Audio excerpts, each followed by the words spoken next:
MDH ಚನ masala. ಈಗ ಕಡಲೆ ಇರಲಿ, ಹಲಸಂಡೆ ಬೀಜ, ಕಪ್ಪು ಕಡಲೆ ಅಥವಾ ಬಿಳಿ ಕಡಲೆ, ಎಲ್ಲವೂ ಸ್ವಾದಿಷ್ಟವಾಗುತ್ತೆ. MDH. ಗಾಂಜಾ ಸಾಗಿಸುತ್ತಿದ್ದಾಗ ದ್ವಿತೀಯ ದರ್ಜೆ ಸಹಾಯಕನನ್ನ ಪೊಲೀಸರು ಬಂಧಿಸಿರುವ ಘಟನೆ ಶಿವಮೊಗ್ಗದಲ್ಲಿ ನಡೆದಿದೆ. ಕರ್ತವ್ಯಕ್ಕೆ ಹಾಜರಾಗಲು ಬಂದಾಗ ಒಳ ಉಡುಪಿನಲ್ಲಿಟ್ಟು ಗಾಂಜಾ ಸಾಗಿಸುತ್ತಿದ್ದ ಕೇಂದ್ರ ಕಾರಾಗೃಹ SDA ಸಾತ್ವಿಕ್ ಗಾಂಜಾ ಸಾಗಿಸುತ್ತಿದ್ದರು. ಆಗ 170 ಗ್ರಾಂ ಗಾಂಜಾ ಸೀಸ್ ಮಾಡಿದ್ದಾರೆ. ಕಾರಾಗೃಹದ ಮುಖ್ಯ ಅಧೀಕ್ಷಕರ ದೂರು ಹಿನ್ನೆಲೆ ಕೇಸ್ ತುಂಗಾನಗರ ಪೊಲೀಸ್ ಠಾಣೆಯಲ್ಲಿ ಕೇಸ್ ದಾಖಲಾಗಿದೆ. ಟಿಪ್ಪು ಸುಲ್ತಾನ್ ಬ್ಯಾನರ್ ವಿಚಾರಕ್ಕೆ ಕೆಲಕಾಲ ಬಿಗುವಿನ ವಾತಾವರಣ ನಿರ್ಮಾಣವಾದ ಘಟನೆ ಉತ್ತರ ಕನ್ನಡ ಜಿಲ್ಲೆ ಹಳಿಯಾಳದಲ್ಲಿ ನಡೆದಿದೆ. Tipu Sultan the king of tiger ಎಂದು ಬರೆದ ಬ್ಯಾನರ್ ತೆರವಿಗಾಗಿ ಪುರಸಭೆಗೆ ಮೌಖಿಕವಾಗಿ ಕೆಲವರು ದೂರು ನೀಡಿದರು. ಟಿಪ್ಪು ಸುಲ್ತಾನ್ ಸ್ವಾತಂತ್ರ್ಯ ಹೋರಾಟಗಾರ, ಆತನ ಬ್ಯಾನರ್ ಕಟ್ಟೇ ಕಟ್ತೇವೆ ಅಂತ ಕೆಲವರು ಪಟ್ಟು ಹಿಡಿದರು. ಆಗ ಪೊಲೀಸರು ಪರವಾನಗಿ ಪಡೆದು ಬ್ಯಾನರ್ ಕಟ್ಟುವಂತೆ ತಿಳಿಸಿದರು. ಉದ್ವಿಗ್ನ ಪರಿಸ್ಥಿತಿ ನಿರ್ಮಾಣವಾಗ್ತಿರೋದನ್ನು ಅರಿತು ಪೊಲೀಸರು ಪರಿಸ್ಥಿತಿ ತಿಳಿಗೊಳಿಸಿದರು. ವಾಟರ್ ಬಿಲ್ ಕಡಿಮೆ ಮಾಡಲು ಲಂಚಕ್ಕೆ ಡಿಮ್ಯಾಂಡ್ ಮಾಡಿದ್ದ BWSSP ಮೀಟರ್ ರೀಡರ್ ಲೋಕಾಯುಕ್ತ ಬಲೆಗೆ ಬಿದ್ದಿದ್ದಾರೆ. ಬೆಂಗಳೂರಿನ BTM layout meter reader Narasimhappa ಬಲೆಗೆ ಬಿದ್ದ ಅಧಿಕಾರಿ. ಡೆಲ್ಸನ್ ಡಿಟ್ಟೋ ಎಂಬರ ಮನೆಗೆ 90,000 ವಾಟರ್ ಬಿಲ್ ಬಂದಿತ್ತು.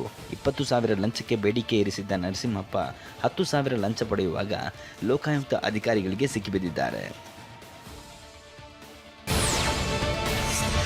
ಪಿಂಚಣಿ ಫೈಲ್ ಕ್ಲಿಯರ್ ಮಾಡಲು ಹಣಕ್ಕೆ ಬೇಡಿಕೆ ಇರಿಸಿದ್ದ BO ಕಚೇರಿಯ FDC ಲೋಕಾಯುಕ್ತ ಬಲೆಗೆ ಬಿದ್ದ ಘಟನೆ ಕಲಬುರಗಿ ಜಿಲ್ಲೆ ಸೇಡಂನಲ್ಲಿ ನಡೆದಿದೆ. ರಜಾಕ್ ಬೇಗಂ ಎಂಬುವರು ಪಿಂಚಣಿ ಫೈಲ್ ಮಾಡಲು FDC ಶಿವಲಿಂಗಪ್ಪಗೆ 28,500 ರೂಪಾಯಿಗೆ ಬೇಡಿಕೆ ಇರಿಸಿದ್ರು.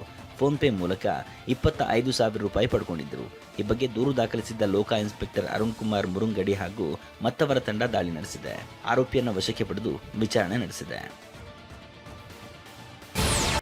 SIR ಪ್ರಕ್ರಿಯೆ ಭಯಾನಕ ಮತ್ತು ಆತಂಕಕಾರಿ ಎಂದ ಮಮತಾ. ಕೆಂಪುಕೋಟೆ ಬಳಿ ಕಾರು ಸ್ಫೋಟ ಕೇಸ್, ಮತ್ತೆ 4 ಬಂಧನ.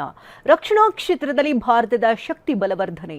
ವಿದ್ಯಾರ್ಥಿ ಆತ್ಮಹತ್ಯೆ, ತಪ್ಪಿತಸ್ಥರ ಶಿಕ್ಷಕರ ವಿರುದ್ಧ ಕ್ರಮ.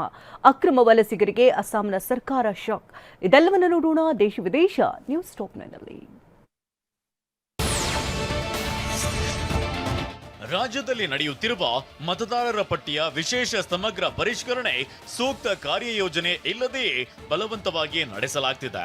ಸಾರ್ವಜನಿಕರನ್ನು, ಅಧಿಕಾರಿಗಳನ್ನು ಈ ಪ್ರಕ್ರಿಯೆಯು ಅಪಾಯಕ್ಕೆ ಒಡ್ಡುತ್ತಿದೆ ಅಂತ ಪಶ್ಚಿಮ ಬಂಗಾಳ ಸಿಎಂ ಮಮತಾ ಬ್ಯಾನರ್ಜಿ ಆರೋಪಿಸಿದ್ದಾರೆ. ಅಕ್ರಮ ವಲಸಿಗರಿಗೆ ಅಸ್ಸಾಂನ ಬಿಜೆಪಿ ಸರ್ಕಾರ ಭಾರಿ ಶಾಕ್ ನೀಡಿದೆ. 24 ಗಂಟೆಯೊಳಗೆ ಗಡೀಪಾರು ಮಾಡಬಲ್ಲ ಅತ್ಯಪರೂಪದ ಗಡೀಪಾರು ಕಾನೂನು ಜಾರಿಗೆ ಆದೇಶಿಸಿದೆ. ಅಸ್ಸಾಂ ಅಪರೂಪಕ್ಕೆ ಬಳಸಲಾಗುವ 1950ರ ಗಡೀಪಾರು ಕಾನೂನನ್ನ ಜಾರಿಗೆ ತರುತ್ತಿದೆ. 5 ಘೋಷಿತ ವಿದೇಶಿಯರನ್ನ 24 ಗಂಟೆಗಳ ಒಳಗೆ ರಾಜ್ಯವನ್ನ ತೊರೆಯುವಂತೆ ಆದೇಶಿಸಿದೆ.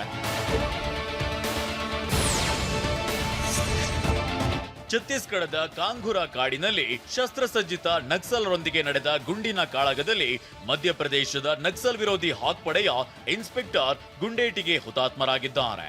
ಕೇಂದ್ರದಿಂದ 2 ಶೌರ್ಯ ಪದಕ ಪಡೆದಿದ್ದ ಮತ್ತು ಅನೇಕ ನಿರ್ಣಾಯಕ ಹಾಕ್ ಫೋರ್ಸ್ ಕಾರ್ಯಾಚರಣೆಗಳನ್ನ ಲೀಡ್ ಮಾಡಿದ ಆಶೀಶ್ ಶರ್ಮಾ ಮಧ್ಯಪ್ರದೇಶ, ಮಹಾರಾಷ್ಟ್ರ ಮತ್ತು ಛತ್ತೀಸ್ಗಢದ ಜಂಕ್ಷನ್ ಬಳಿ ನಕ್ಸಲ್ ಕಾರ್ಯಕರ್ತರ ಗುಂಡೇಟಿಗೆ ತೀವ್ರವಾಗಿ ಗಾಯಗೊಂಡು ಹುತಾತ್ಮರಾಗಿದ್ದಾರೆ.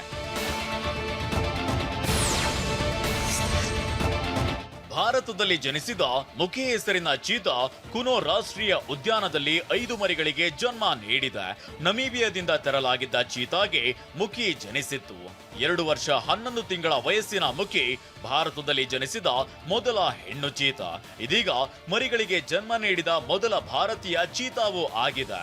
ಭಾರತದಲ್ಲಿ ಜನಿಸಿದ ಚೀತಾ 5 ಮರಿಗಳಿಗೆ ಜನ್ಮ ನೀಡಿರೋದು ಚೀತಾ ಯೋಜನೆಯ ಅಭೂತಪೂರ್ವ ಪ್ರಗತಿಯಾಗಿದೆ. ತಾಯಿ ಮತ್ತು ಮರಿಗಳು ಆರೋಗ್ಯವಾಗಿವೆ ಅಂತ ಹೇಳಿದ್ದಾರೆ.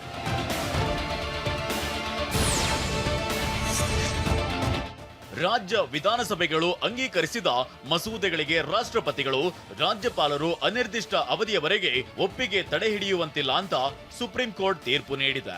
ರಾಷ್ಟ್ರಪತಿ ದ್ರೌಪದಿ ಮುರ್ಮು ಅವರ 143 ಕ್ಲಾಸ್ 1ನೇ ವಿಧಿಯಡಿಯಲ್ಲಿ ಉಲ್ಲೇಖಿಸಲಾದ ಅರ್ಜಿಯ ಕುರಿತು ಸಿಜೆಐ BR ಗವಾಯಿ ನೇತೃತ್ವದ 5 ನ್ಯಾಯಾಧೀಶರನ್ನ ಒಳಗೊಂಡ ಸಂವಿಧಾನ ಪೀಠವು ಈ ತೀರ್ಪನ್ನ ನೀಡಿದೆ.